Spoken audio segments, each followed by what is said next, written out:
چکی ہیں۔ انہوں نے کہا فاطمہ ایک پریشان بچی تھی جسے کبھی سکون نہیں ملا۔ مدد کرنے کے لیے پرعزم آمنہ نے ایک مقامی اور چپ چھپا۔ وہ مڑ کر فاطمہ کو وہاں کھڑی دیکھ کر اس کی آنکھیں غم سے بھر گئیں۔ پلیز، فاطمہ نے سر کو یہ بہترین فلیٹ تھا، یا ایسا لگتا تھا جب آمنہ اور حسن نے اسے پہلی بار دیکھا تھا۔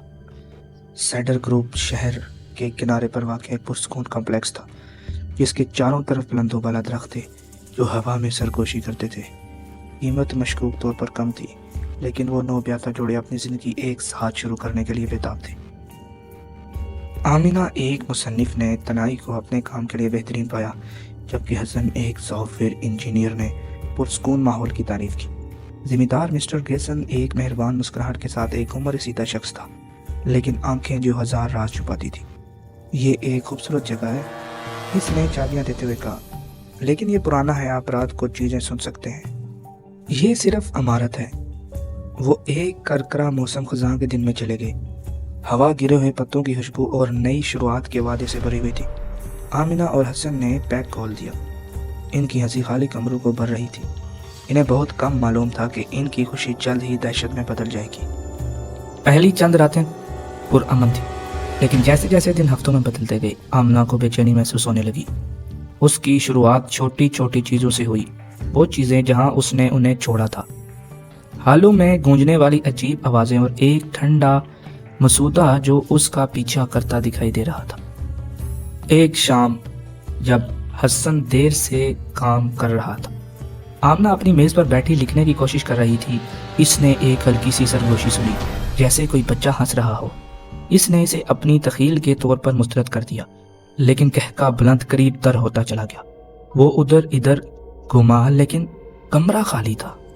اس نے حسن کو اس کے بارے میں بتایا، لیکن اس نے ہنستے ہوئے کہا، انہوں نے کہا پرانی عمارتیں عجیب و غریب آوازیں نکالتی ہیں، تم صرف اپنے آپ کو ڈرا رہی ہو۔ لیکن آمنہ دیکھے جانے کے احساس کو متزلزل نہ کر سکی۔ فلیٹ میں سائے خود ہی حرکت کرتے دکھائی دے رہے تھے، اور رات کو وہ اپنے بیڈ روم کے دروازے کے باہر قدموں کی چاپ سن سکتی تھی۔ ایک رات آمنہ فلیٹ کی تلاش کر رہی تھی، اس امید میں کہ وہ عجیب و غریب واقعات کی کوئی معقول وضاحت تلاش کر لے گی۔ کمرے کے دور کونے میں اس نے ایک ایسا دروازہ دریافت کیا جسے اس نے پہلے نہیں دیکھا تھا۔ اسے تالا لگا ہوا تھا۔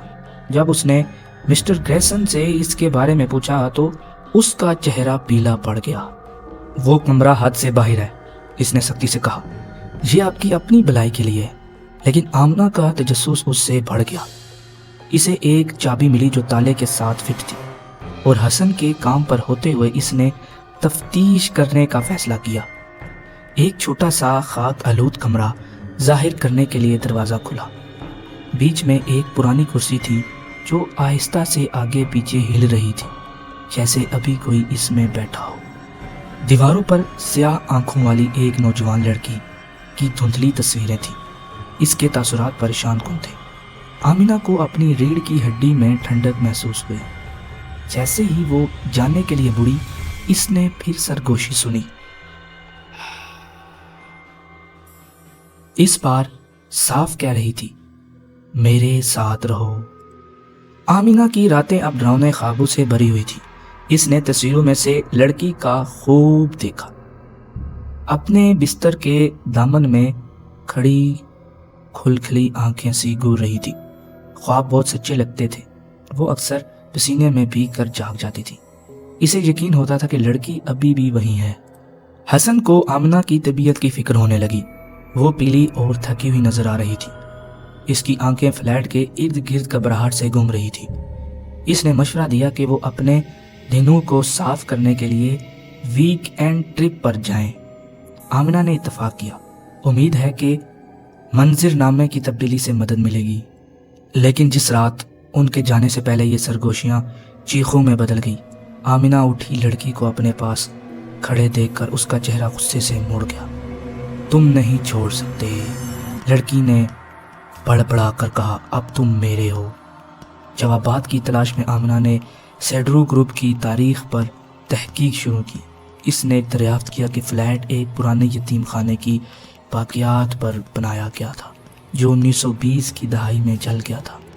آگ لگنے سے بہت سے بچے ہلاک ہو گئے تھے، جن میں فاطمہ نامی ایک بچی بھی شامل تھی، جس کے بارے میں کہا جاتا ہے کہ وہ زمین پر پریشان تھی۔ آمنہ نے مسٹر گریسن کا سامنا کرتے ہوئے حقیقت جاننے کا مطالبہ کیا۔ اس نے اعتراف کیا کہ سالوں کے دوران عجیب و غریب چیزیں رونما ہوئی، لیکن اس سے امید تھی کہ روحیں آگے بڑھ چکی ہیں۔ انہوں نے کہا فاطمہ ایک پریشان بچی تھی جسے کبھی سکون نہیں ملا۔ مدد کرنے کے لیے پرعزم آمنہ نے ایک مقامی میڈیم مسز وائٹکر سے مشورہ لیا۔ روحیں بے چین ہیں، مسز وائٹکر نے کہا، آپ کو انہیں آزاد کرنے کی کوئی راستہ تلاش کرنا ہوگا، ورنہ وہ آپ کو کبھی تنہا نہیں چھوڑیں گے۔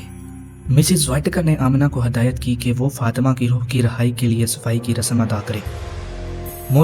موم بتیاں، بابا اور منتروں کی فہرست سے لیس آمنہ نے رسم کے لیے تیاری کی۔ حسن کو شک تھا لیکن وہ مدد کرنے پر راضی ہو گیا۔ امید ہے کہ اس سے آمنہ کا دماغ ہلکا ہو جائے گا۔ وہ آدھی رات تک انتظار کرتے رہے، جب زندہ اور مردہ کے درمیان پردہ سب سے پتلا تھا۔ جیسے ہی وہ نعرے لگا رہے تھے، کمرے کا درجہ حرارت گر گیا۔ سائے دیواروں پر ناچ رہے تھے اور سرگوشیاں زور سے بڑی پریشان کن چیخوں میں بدل گئیں۔ آمنہ نے اپنے کندھے پر ایک ہاتھ محسوس کیا، سرد اور چپچپا۔ وہ مڑ کر فاطمہ کو وہاں کھڑی دیکھ کر اس کی آنکھیں غم سے بھر گئیں۔ پلیز، فاطمہ نے سرگوشی کی، میری مدد کرو۔ جیسے جیسے رزم آگے بڑھی، آمنہ کو ایک بینائی نظر آئی۔ اس نے فاطمہ کو یتیم خانے میں دیکھا جب عمارت کو آگ کے شعلے لپیٹ میں لے رہے تھے۔ باقی بچے تو بچ گئے لیکن فاطمہ پھنس گئی۔ اس کا چھوٹا سا جسم آگ نے پسند کر دیا۔ آمنہ نے محسوس کیا کہ فاطمہ ہی فلیٹ میں پھنسی ہوئی روح نہیں تھی، دوسرے بچے بھی وہاں موجود تھے۔ ان کی روحیں ان کی موت کی جگہ پر جکڑے ہوئے تھے۔ انہیں بندش مناسب آلود کی ضرورت تھی۔ نئے عزم کے ساتھ آمنہ اور حسن نے وہ تصویریں اور ذاتی اشیاء اکٹھی کی جو انہیں بند کمرے میں ملی تھی۔ انہوں نے ایک یادگاری خدمت کا انعقاد کیا، موم بتیاں روشن کی اور گمشدہ بچوں میں سے ہر ایک کے لیے دعائیں کی۔ کچھ دنوں تک فلیٹ میں خاموشی چھائی رہی۔ آمنہ اور حسن نے امید ظاہر کی کہ روحوں کو سکون مل گیا ہے اور وہ آگے بڑھ گئے ہیں۔ انہوں نے اپنی زندگی دوبارہ شروع کی، ان ہولناکوں کو بھولنے کی کوشش کی جس کا انہوں نے تجربہ کیا تھا۔ لیکن ایک رات آمنہ کرسی کے ٹکرانے کی آواز پر بیدار ہوئی۔ وہ کمرے میں چلی گئی کہ فاطمہ کو وہاں بیٹھا ہوا نظر آیا۔ اس کی آنکھیں ایک شرارتی روشنی سے چمک رہی تھی۔ تمہیں لگتا ہے کہ تم مجھ سے چھٹکارا پا سکتے ہو؟ فاطمہ نے گھبرا کر کہا، اب تم میرے ہو۔ آمنہ نے چیخ سن کر حسن کو جگایا۔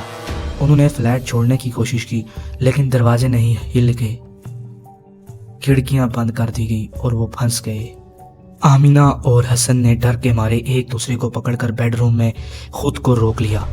سرگوشیاں اور چیخیں بلند ہوئی، فلیٹ میں گونج رہی تھی۔ ہوا ایک دم کٹنے والی موجودگی کے ساتھ گنی ہو گئی۔ مایوس ہو کر آمنہ کو ایک پرانا خاندانی ورثہ یاد آیا، ایک تسبیح نماز کی موتی جو اس کی دادی نے اسے دی تھی۔ اس نے اسے اپنے زیورات کے ڈبے سے نکالا اور حفاظت کی دعا کرتے ہوئے اسے باہر رکھا۔ ان کے بیڈ روم کا دروازہ کھلا، فاطمہ وہیں کھڑی تھی۔ اس کا چہرہ غصے سے مڑوڑ رہا تھا۔ تم بچ نہیں سکتے، وہ ہڑبڑا کر بولی، یہ میرا گھر ہے۔ کانپتے ہوئے ہاتھوں سے آمنہ نے تسبیح اٹھائی، اللہ کے نام پر میں تمہیں حکم دیتا ہوں کہ تم چلے جاؤ، وہ چلایا۔ فاطمہ کی چیخ ایک خون آلود آواز جس نے دیواروں کو ہلا دیا۔ اس کی شکل موم بتی کے شعلے کی طرح ہل رہی تھی۔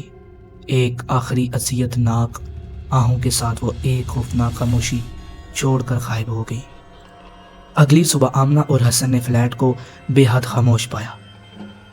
جابرانہ موجودگی ختم ہو گئی اور وہ ہوا ہلکی محسوس ہوئی۔ انہوں نے اپنا سامان باندھا اور کبھی واپس نہ آنے کا عہد کرتے ہوئے سیڈ گروم کو چھوڑ دیا۔ پرسوں بعد انہوں نے سنا کہ عمارت کو گرا دیا گیا ہے، اس کی جگہ ایک پارک بنا دیا گیا ہے۔ انہیں امید تھی کہ روحوں کو آخر کار سکون مل گیا ہے، لیکن کبھی کبھی آمنہ اپنی آنکھ کے کونے میں سائے کی جھلک دیکھتی یا ہوا میں ہلکی سی سرگوشی سن لیتی۔ وہ جانتی تھی کہ کچھ دماغ کبھی ٹھیک نہیں ہوتے اور کچھ روحیں کبھی چھوڑتی، اور کہیں اندھیرے میں فاطمہ ابھی تک نظر کر رہی تھی، کسی کو ڈھونڈ رہی تھی۔ جو اس کی ابدی رات میں اس کا صحبت رکھے۔